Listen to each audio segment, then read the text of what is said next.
Good morning. This is KELOLAND on the go with all you need to know news and weather as you start this first day of February. We also have your boredom busters coming up, but first, our top story. Law enforcement agencies in Pennington County are searching for a man they say is armed and dangerous. 37-year-old Jeremy Taylor is wanted on a charge out of Ohio for sexual imposition and local charges of eluding, resisting arrest, and obstruction. On Friday, authorities say they pulled Taylor over, but he drove off, nearly striking a police officer. He was last seen near Baker Park Road and Sheridan Lake Road, 12 miles southwest of Rapid City. Police say he ran into the woods with a rifle. Authorities say Taylor should not be approached, and if you have information, to call 911. An Aberdeen man is facing a list of charges after police say he pulled out a knife and was harassing guests at a hotel Saturday. Officers identified the suspect as 27-year-old Marquise Gabriel Martin.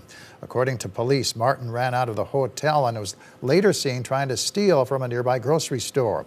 When police located Martin in the parking lot, he allegedly ran from officers before getting into an unoccupied car that was left running. He drove a short distance before crashing into a parked vehicle and was then taken into custody. A Nebraska man has died in a rollover southeast of Avon. Investigators say the 50-year-old driver from Brunswick, Nebraska, lost control of his car Friday afternoon and went into the ditch, partially throwing him from the vehicle. Data centers were one of the issues discussed during a legislative Cracker Barrel in Lennox on Saturday. Republican State Representatives John Schubeck and Carla Lems, as well as Republican Senator Kevin Jensen, shared their thoughts about how the legislature should proceed when addressing data centers in South Dakota. Data centers are such a new thing that we better do our due diligence and make sure that we know what we're doing and what we're dealing with. Supporters see data centers as opportunities for economic growth, while opponents raise concerns about straining power grids and water supplies. Let's take a first look at the forecast now with meteorologist Adam Rutt in the Storm Center. Good morning, Adam. Good morning, Perry. Good morning, everybody. We'll start with basically what we've seen over the course of the month. Now that we are officially in February, we can take a quick look back at what we've seen. And yeah, January was a tale of two halves. You can see that on our calendar for Sioux Falls, at least. We had that very warm start to the month. And then the bottom dropped out on those temperatures, and it was just all downhill from there. And you can even see that for Aberdeen as well. Again, the warm first half of the month and the cold second half, even with a 5 below high temperature in Aberdeen. But it was a different story out to the west. As you go farther to the west, we're going to be talking about Pierre and Rapid City, where, yeah, they had some cold days, but the warmth really does start to win out. And it's even more so for Rapid City. Notice all of those above average days that we have for January. Some of those above average days are actually on the way as we head into February. We are going to have a warm start to the month on our hands, so you will want to keep that in mind. We're not going to be dealing with the same stuff that we did previously. Let's actually take a look outside right now. We can see what we have in Falls Park. It's a quiet start to your morning. We had a little bit of snow early on, some slick spots out there. 27, a west wind at 6 miles per hour in Sioux Falls. 36, though, in Aberdeen, a northwest wind at 21 miles per hour. The temperatures are going to be falling over the course of the afternoon to the northeast as the cold front moves through. Gorgeous shot in Pierre, 27 with a west wind at 5 miles per hour. And for Rapid City, we are looking at 27, another beautiful view out there, a west wind at 5 miles per hour. So there are those 30s up to the north and east. Those are going to likely be close to our high temperatures for the day ahead of a cold front that will move on through. But like I said, we're going to warm up nicely by the end of the week. We'll talk about that coming up in your forecast. All right. Thank you very much, Adam. Sioux Falls Fire Rescue is teaming up with researchers from SDSU to look into ways of improving overall health of firefighters. The team from SDSU's Health and Human Services will be developing a model that expands upon the fitness and wellness of the city's firefighters. That will involve seeing what fire rescue is doing now and what kind of enhancements can be made in the future.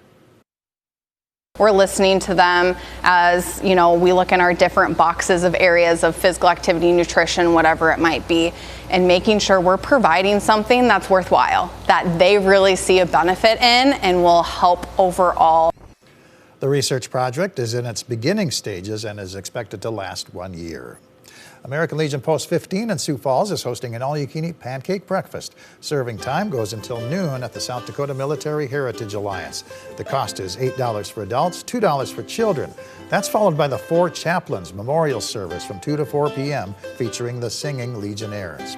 This is the first day of the Southside Slamwich. 16 restaurants on the south side of Sioux Falls will be competing to determine the most flavorful and creative sandwiches. Customers can vote for their favorites through the end of the month. Enjoy a Sunday serenade with the Dakota String Quartet and Dakota Wind Quintet performing masterpieces of chamber music at the Augustana University's Hamry Recital Hall. The concert is at 1 o'clock. Great Bear Ski Valley in Sioux Falls is open for skiing and snowboarding from 9 a.m. to 6 p.m. Tubing hours are 9 to 4:30. Races to benefit Make-A-Wish start at 1 o'clock. The cost is $10 to enter. Adam? Well, we're going to have ourselves a Sunday where we don't have much going on in terms of active weather. Not here, at least. Farther to the east, however, it's going to be a different story. Notice the snow near and east of the I-35 corridor from Duluth to Des Moines and then moving over toward Rochester and Cedar Rapids. That's not to say we're not going to get anything today. The breeze does pick up as that cold front moves on down to the south and east. And as we zoom back in toward Keloland, and we may see a few flurries and snow showers, especially near and east of I-29, but that's going to be just about it today. In fact, as we go through the next couple of days, there's not much going on. There are a few things, though. Monday, we do get a clipper to quickly move on through. See some snow showers out of that in central and eastern Keloland. We're not looking at much in the way of accumulation, inch or less type stuff out of this, but still could be a little disruptive considering the evening commute.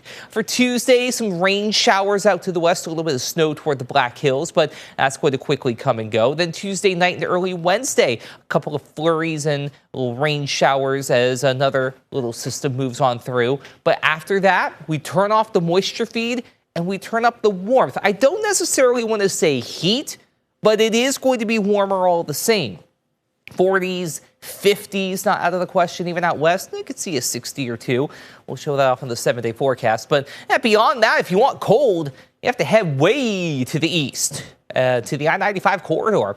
They're going to be dealing with that. We won't. And in fact, odds for near to above average temperatures overall remain favored as we head toward Valentine's Day. Today will be an above average day, 30s to near 40 to the east, 40s to near 50 out west, especially up in northeastern Keloland. I think high temperatures are achieved a little bit earlier in the day. They'll fall through the afternoon. Overnight lows tonight dropping into the teens in general to the east, some single digits from Watertown toward the Coteau, some 20s out west, a little bit of patchy fog not out of the question as well. Here is a look at your 7-day forecast. We'll have those snow showers on Monday and then to a lesser extent overnight Tuesday into early Wednesday. From there, we get ready for that warmth near 50 on Thursday, 40s going into Friday and Saturday. For Aberdeen, a breezy 34 today, 23 on Monday with a couple of snow showers, flurries early Wednesday. Then you get up to 45 on Thursday and then moderate in the upper 30s Friday and Saturday. For Pierre, a few snow showers on Monday, a flurry late Tuesday,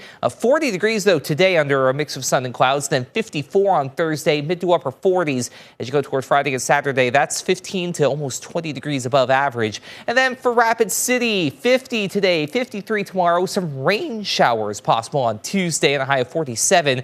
But once you hit Thursday, it's 60 or better as you head toward the end of the week and into the weekend as well. Have a great day, everybody. For more on your local news, weather, and sports, you can always head on over to keloland.com.